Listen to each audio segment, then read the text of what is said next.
Warga binaan di Lapas Perempuan kelas 3A Kendari mengikuti kegiatan belajar membaca Al-Quran. Kegiatan ini merupakan bagian dari program pembinaan rohani yang digagas pihak lapas yang merujuk dari Kementerian Imigrasi dan Pemasyarakatan. Sejumlah warga binaan terlihat duduk rapi dengan mushaf Al-Quran di pangkuannya.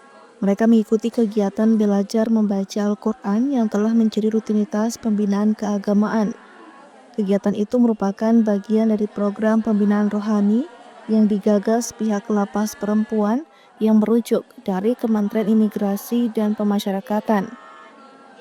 Kepala Lapas Perempuan kelas 3 Kendari Nurul Kiptiah menjelaskan kegiatan belajar mengajar Al-Quran bertujuan membentuk karakter warga binaan yang lebih religius, sabar, dan berakhlak mulia.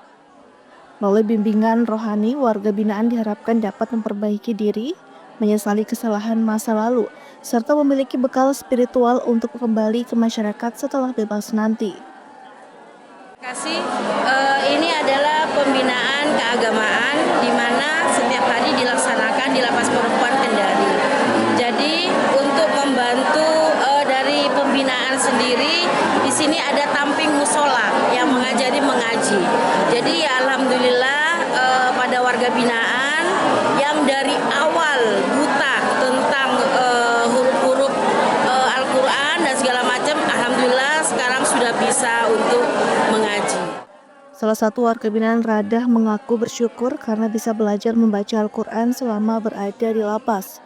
Dulu dirinya tidak tahu cara membaca Al-Quran, tapi setelah ikut kegiatan itu setiap hari, dirinya mulai bisa membaca dan memahami maknanya.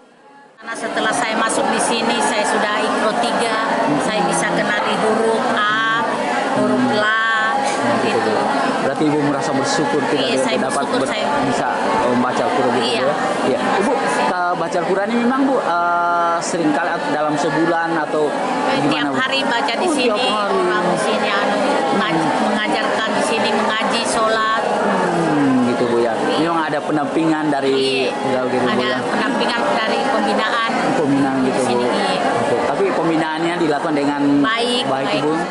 Melalui kegiatan seperti itu, Lapas Perempuan kelas 3 Kendari tidak hanya menjadi tempat menjalani hukuman, tetapi juga ruang pembinaan moral dan spiritual. Sylvian Sakia, Kompas TV Kendari, Sulawesi Tenggara.